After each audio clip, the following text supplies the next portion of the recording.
Welcome guys, आपका फिर से स्वागत है एक लेटेस्ट क्लास के साथ। और जैसे कि हमारी यहाँ पर जो सीरीज चलाई जा रही थी एग्रीकल्चर लाइव टेस्ट, उसी का यहाँ पर भाग नंबर 3 यहाँ पर रहने वाला है। और आज की क्लास में हम यहाँ पर सोल्व करेंगे सब्जी विज्ञान अर्थात ओलेरिकल्चर के कुछ इंपॉर्टेंट क्वेश्चंस के बारे में। और यहाँ पर केवल उन्हीं क्वेश्चन के बारे में हम डिस्कस करेंगे जो कि अक्सर आपको एग्जाम्स में पूछे गए हैं और आगे आने वाली जितनी भी एग्रीकल्चर की एग्जाम्स है उनमें भी पूछे जाने की संभावना है। ठीक है, तो आज की क्लास को स्टार्ट करने से पहले आप वीडियो को शेयर कर सकते हो ताकि जितने यहाँ पर एग्रीकल्चर के स्टूडेंट है उन तक ये वीडियो पहुंच पाए। ठीक है, इसके साथ साथ एक और अपडेट देना चाहूंगा कि हमारा जो एग्रीकल्चर का जो चैनल था दीपक सर का जो चैनल था उसका नाम चेंज यहाँ पर कर दिया गया है। अब यहाँ पर आपको जो हमारा चैनल है वो मिलेगा एग्रीटेक क्लासेस नाम से। किस नाम से? एग्रीटेक क्लासेस के नाम से यहाँ पर आपको अब हमारा चैनल मिलेगा। ठीक है, तो चलिए क्लास को स्टार्ट करते हैं। तो आज का हमारा जो फर्स्ट यहाँ पर क्वेश्चन रहेगा वो रहेगा काफी इंपॉर्टेंट क्वेश्चन है। और ये क्वेश्चन आपको एग्रीकल्चर सुपरवाइजर 2013 और एओ 2012 में भी यहाँ पर क्वेश्चन पूछा गया है। तो इसकी यहाँ पर इंपॉर्टेंस खुद ही जान सकते हो कि ये जो क्वेश्चन है वो आपको एग्रीकल्चर ऑफिशियल में भी पूछा गया है। तो काफी इंपॉर्टेंट क्वेश्चन है। तो आते हैं हमारे फर्स्ट क्वेश्चन की ओर कि वर्षाकालीन भिंडी की बीज दर कितनी होती है। ठीक है, यहाँ पर पूछा गया वर्षाकालीन, ऑप्शंस आपके पास है 10 से 12, 12 से 15, 15 से 18 या 20 से 25 केजी पर हेक्टेयर। ठीक है, तो ज्यादा टाइम वेस्ट ना करते हुए हम यहाँ पर डायरेक्ट डिस्कस करेंगे कि वर्षाकालीन भिंडी की अगर बात की जाए तो याद रखिए एक होती है ग्रीष्मकालीन, एक होती है ग्रीष्मकालीन, एक होती है वर्षाकालीन। दोनों ही आपको एग्जाम में पूछ ली जाती है। तब आपको ध्यान रखना है कि अगर आपको पूछ ली जाए ग्रीष्मकालीन तो ग्रीष्मकालीन की होती है याद रखिएगा 15 से 18 केजी पर हेक्टेयर। लेकिन अगर बात करेंगे 12 से 15 केजी किसकी होती है? वर्षाकालीन की होती है। तो यहाँ पर जो हमारा राइट आंसर होगा वो क्या होगा? 12 से 15 केजी पर हेक्टेयर। क्योंकि क्वेश्चन में आपको पूछा क्या गया है कि वर्षाकालीन भिंडी की जो सीड रेट होती है पर हेक्टेयर वो कितनी होती है? तो वो होती है याद रखिएगा 12 से 15 केजी पर हेक्टेयर। ठीक है, तो इसका राइट आंसर क्या है? बी ऑप्शन हमारा बिल्कुल राइट आंसर यहाँ पर हो जाएगा। इसके अलावा आपको यहाँ पर एक और क्वेश्चन ध्यान रखना है। 20 से 25 से आपको कुछ याद आ रहा होगा कि एक मक्का होता है, संकर मक्का की बीज दर होती है वो होती है 20 से 25 केजी पर हेक्टेयर। लेकिन इसके साथ ही आपको ध्यान रखना है संकुल मक्का, एक होता है कंपोजिट, एक होता है हाइब्रिड। जो कंपोजिट होता है अर्थात संकुल मक्का होता है उसकी जो बीज दर होती है वो होती है याद रखिएगा 18 से 20 केजी पर हेक्टेयर। कितनी होती है? 18 से 20 केजी पर हेक्टेयर। ये तो किसकी होती है? संकुल की होती है। और जो संकर होता है इसकी कितनी होती है? 20 से 25 केजी पर हेक्टेयर।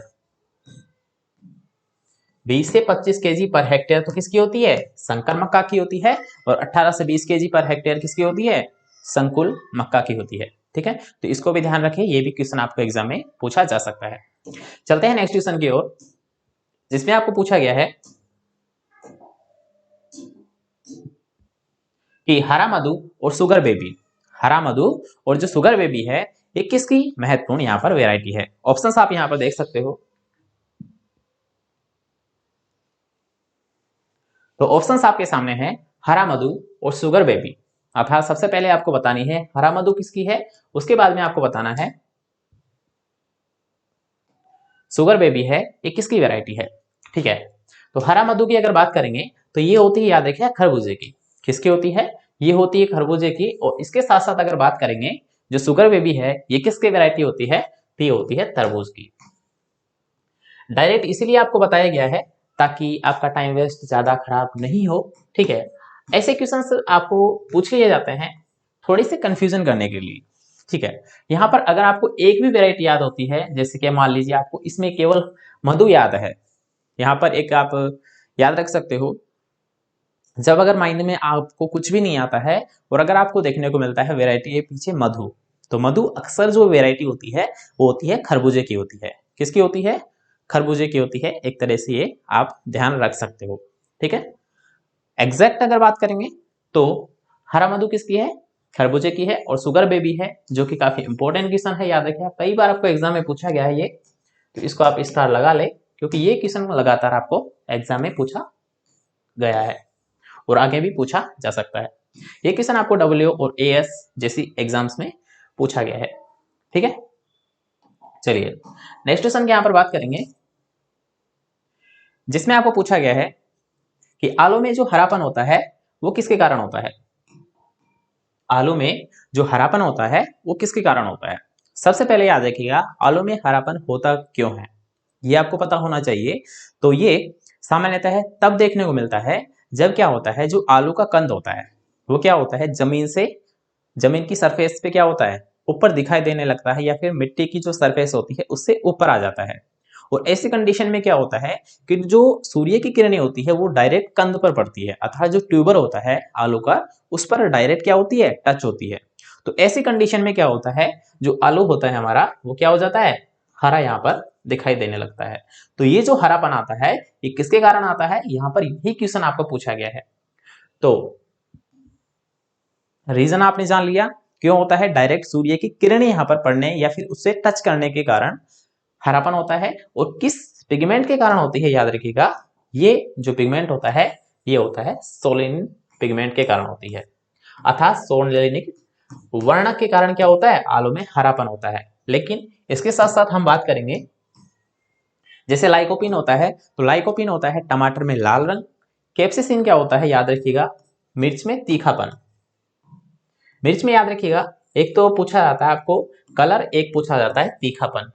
तो याद रखिएगा जो तीखापन होता है वो तो किसके कारण होता है, वो किसके कारण होता है, कैप्सिसिन के कारण होता है। ध्यान रखिएगा यहाँ पर कि कैप्सिसिन के कारण तो क्या होता है, तीखापन होता है, लेकिन कैप्सिसिन के कारण क्या होता है, ये होता है रंग होता है। जो लाल रंग होता है मिर्च का वो होता है कैप्सिसिन के कारण, और जो तीखापन होता है मिर्च में वो होता है कैप्सिसिन के कारण। ठीक है, दोनों क्वेश्चन याद रखेंगे। चलते हैं नेक्स्ट क्वेश्चन की ओर, जिसमें आपको पूछा गया है कि गाजर में कैविटी स्पॉट रोग बनने का कारण क्या होता है। और ये क्वेश्चन आपको एग्रीकल्चर सुपरवाइजर 2012 में पूछा गया है।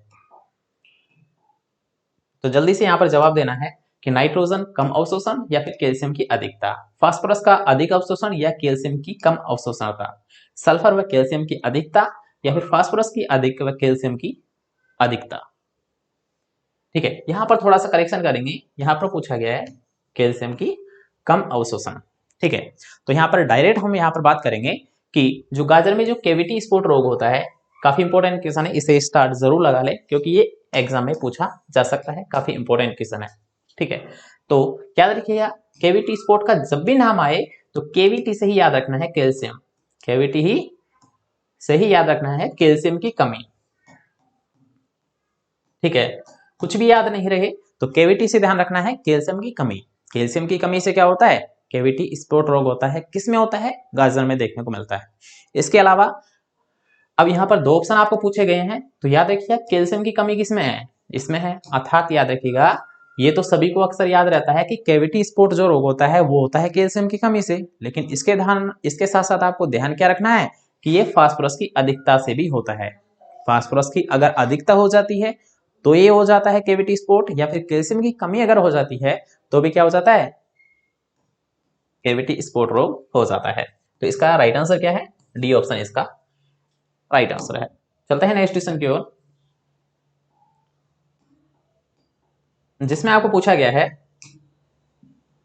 कि 1 हेक्टेयर में टमाटर की पौध लगाने के लिए नर्सरी में कितने क्षेत्रफल पर, अर्थात 1 हेक्टेयर जो हमें पौध अगर लगानी है तो उसके लिए हमें कितने क्षेत्रफल की नर्सरी तैयार करनी होगी, यहाँ पर ये क्वेश्चन पूछा गया है। और किसके लिए पूछा गया है, टमाटर के लिए पूछा गया है। और टमाटर से अक्सर आपको एग्जाम में क्वेश्चन पूछे जाते हैं। तो अच्छा क्वेश्चन है, काफी सिंपल क्वेश्चन है, आई थिंक आप सभी जानते होंगे। तो जल्दी से बताइए, ऑप्शंस आपके सामने दिखाई दे रहा है। तो याद रखिए अगर आपको पूछ लिया जाए 1 हेक्टेयर में टमाटर की पौध लगाने के लिए नर्सरी में कितनी आवश्यकता होती है क्षेत्रफल की, तो वो होती है हमारे 225 वर्ग मीटर। बिल्कुल यहाँ पर राइट आंसर कौन सा है, फर्स्ट ऑप्शन इसका राइट आंसर है। और ये क्वेश्चन आपको याद रखिएगा एग्रीकल्चर सुपरवाइजर 2012 में पूछा गया है। ठीक है, चलते हैं नेक्स्ट क्वेश्चन की ओर, जिसमें आपको पूछा गया है कि सीड प्लॉट टेक्निक किसमें अपनाई जाती है, अर्थात यहां पर आपको ये क्वेश्चन एग्जाम में पूछा गया है 2008। ठीक है, तो अब यहाँ पर इसकी इंपॉर्टेंस आप इसी से अंदाजा लगा सकते हो, अधिकारी लेवल पे ये क्वेश्चन आपको पूछा गया है। थोड़ा सा यहाँ पर बेसिक में हम बात करेंगे कि एसपीटी है क्या, अर्थात सीड प्लॉट टेक्निक है क्या। पहले इसके आंसर को जान लेते हैं कि सीड प्लॉट टेक्निक है ये किस में अपनाई जाती है। तो ये अपनाई जाती है, याद रखिएगा, आलू में अपनाई जाती है। किस में अपनाई जाती है? आलू में अपनाई जाती है। तो इसका राइट आंसर तो क्या हो गया? सी ऑप्शन हो गया। लेकिन होती क्या है ये भी आपको पता होना चाहिए। तो ध्यान रखिएगा, आलू में क्या होता है, याद रखिएगा, वायरस फ्री अगर पौध तैयार करनी है या फिर आप बोल सकते हो बीज अगर तैयार करने हैं तो उसके लिए हमें कौन सी तकनीक का प्रयोग करना होगा? एसपीटी अर्थात सीड प्लॉट टेक्निक का ही हमें इस्तेमाल करना होगा।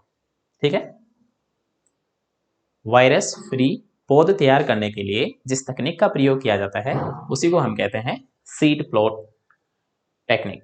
ठीक है, चलिए, आई थिंक समझ आ गया होगा। चलते हैं नेक्स्ट क्वेश्चन की ओर, जिसमें आपको पूछा गया है कि दिवस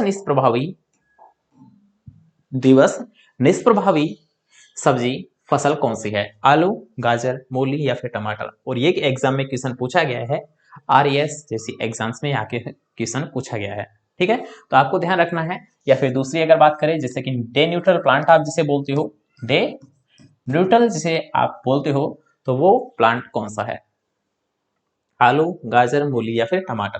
तो यहां पर याद रखिएगा, आपको दो इंपॉर्टेंट ये ध्यान रखना है।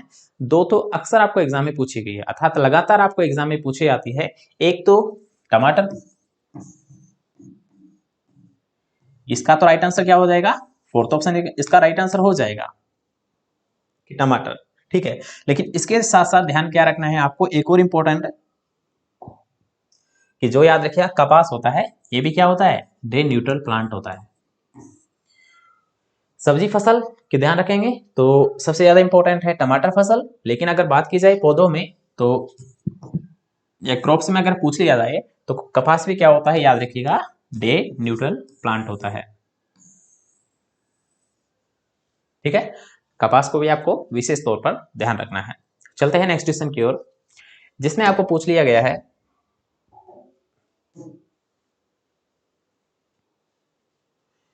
मूली में परागण होता है।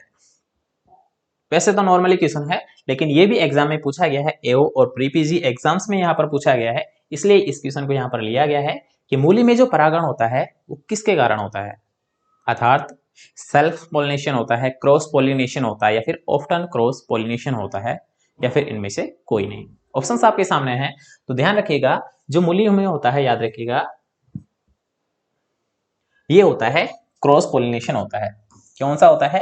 पर परागण होता है, अर्थात क्रॉस पोलिनेशन यहाँ पर इसमें देखने को मिलता है। तो इसका राइट आंसर क्या हो जाएगा? बी ऑप्शन इसका राइट आंसर है। लेकिन अब आपको कमेंट सेक्शन में बताना है ये किसके द्वारा होता है। पर परागण तो है, अर्थात किसी अन्य जीव के द्वारा होता है, लेकिन किसके द्वारा होता है ये आपको कमेंट सेक्शन में बताना है। तो जल्दी से बताइए कि जो मूली में पर परागण होता है, क्रॉस पोलिनेशन होता है, ये किसके द्वारा होता है। तब तक चलते हैं नेक्स्ट क्वेश्चन की ओर,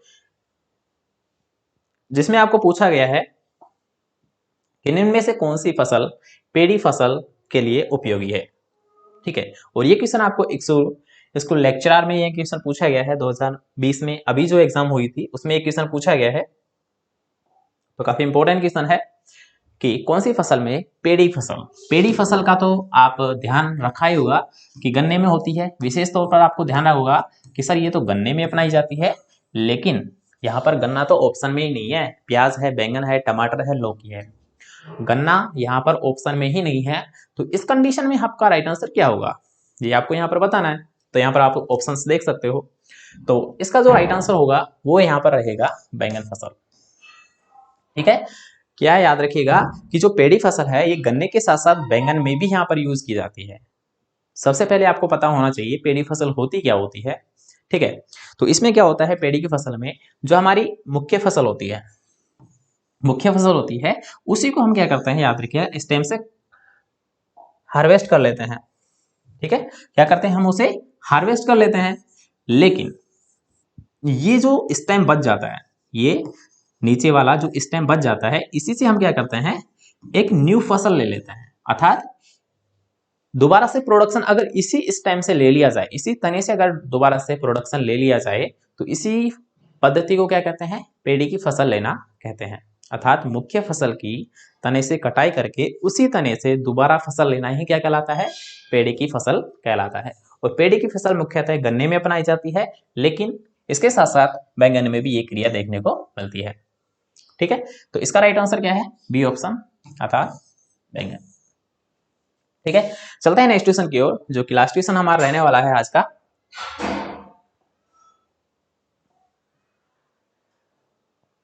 अब ये क्वेश्चन है काफी इंपॉर्टेंट है, और इसमें एक क्वेश्चन के साथ आपको 4 क्वेश्चन यहाँ पर देखने को मिलेंगे।